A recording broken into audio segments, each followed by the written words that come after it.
Hello guys! Welcome dito sa aking channel, Kapalaran 888. Welcome! Water sign Pisces, Scorpio, and Cancer.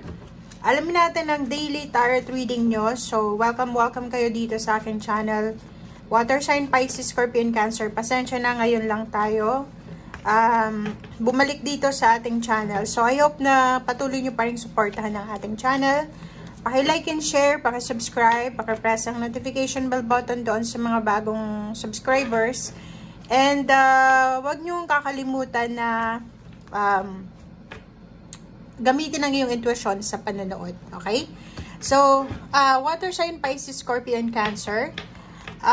Ito ay general reading. So, pwede kang makaresonate. Wag niyong kumbaga kunin yung energy na hindi para sa inyo, yung para lang sa inyo. Okay? So, Pisces, Scorpio, and Cancer. First card, number 22. Second card, number 3. Number 1, the next card. Okay, so, official person. Sa araw na ito, siguro water sign. Kailangan mo sigurong may kailangan kang ayusin na papeles. From official person, government, papers, documents, birth certificate, marriage contract, or parang kung makikita mo dito, ang 3 cards na to, it's a confirmation na meron ditong water sign na nagpa-process ng kasal. Okay? So, kita mo dito yung celebration, may kasal, may main male. So, pwedeng lalaki ka or babae. So, wala namang gender yung ating tarot. So, pwedeng nag-aasikaso ka ng papeles para sa pagpapakasal, nag-aasikaso ka ng papeles para sa isang collaboration like business, ownership, or kung ano man ito na official na inaasikaso mo. So, single, magiging married, papers, documents, or kung ano man siya. Okay? So, yun. Okay. Alamin natin dito sa isang tarot deck. Water sign Pisces, Scorpio, and Cancer.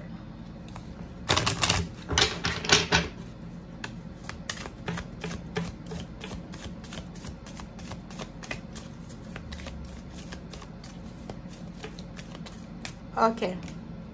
Everything's okay. Wow. So,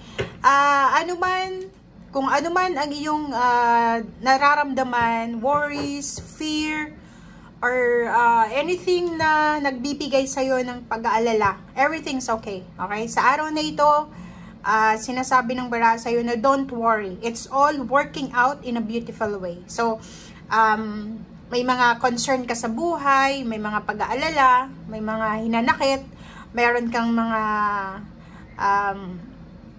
confusion, problema, or ano man to na pinagdadaanan mo sa ngayon, ang sinasabi ng bara sa'yo dito, water sign, na huwag kang mag-alala, magiging maayos, magiging okay ang lahat. Okay? So, yun, parang yun yung lakas loob na ibinibigay sa'yo ng universe. And King of Wands, ganun din. Ang King of Wands na to is parang sinasabi sa'yo na motivation to. Okay? So, kung makikita mo, ang sabi sa'yo dito ng King of Wands is kailangan mong maging motivated, kailangan mong maging strong, kailangan mong maging passionate. Ang dami mo ditong obligations diba? So, ang Ten of Wands na to is parang marami kang pasan, marami kang pinapasan sa buhay.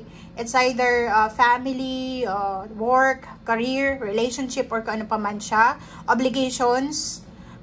Sinasabi ng bara sa'yo dito na go lang ng go. Makakaya mo rin yan. Okay? Go lang ng go.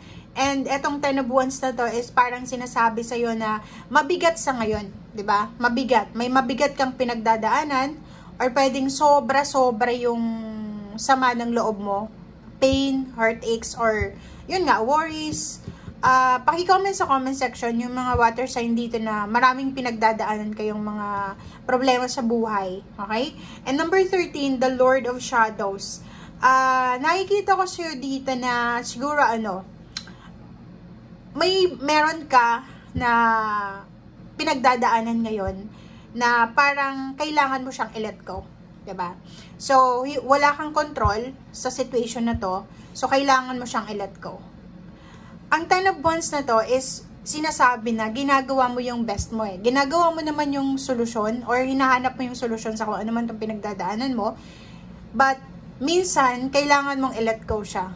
Kasi kahit anong gawing solusyon or kahit anong isipin mong solusyon, kung wala kang control sa sitwasyon, wala pa rin mangyayari. So, ano lang, let go, let God, let it flow, go with the flow, pero habang naghihintay ka ng solusyon from the universe, from divine intervention, yun, magsumika pa rin tayo. And King of Wands, maging masipag, maging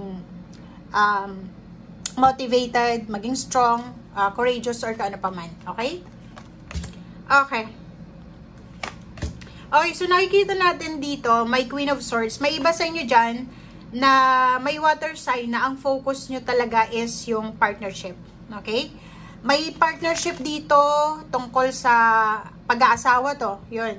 May mag-asawa na siguro sobra silang faithful sa kanilang sarili or sa kanilang dalawa. Or meron ditong dalawang tao na siguro nagpaplano sila para sa pamilya nila. Parang ganon. So, meron din ditong dalawang tao na gagawin nila yung best nila para sa kanila. 'Di ba? Yung kahit anong mangyari, magiging sobrang strong sila, faithful to each other.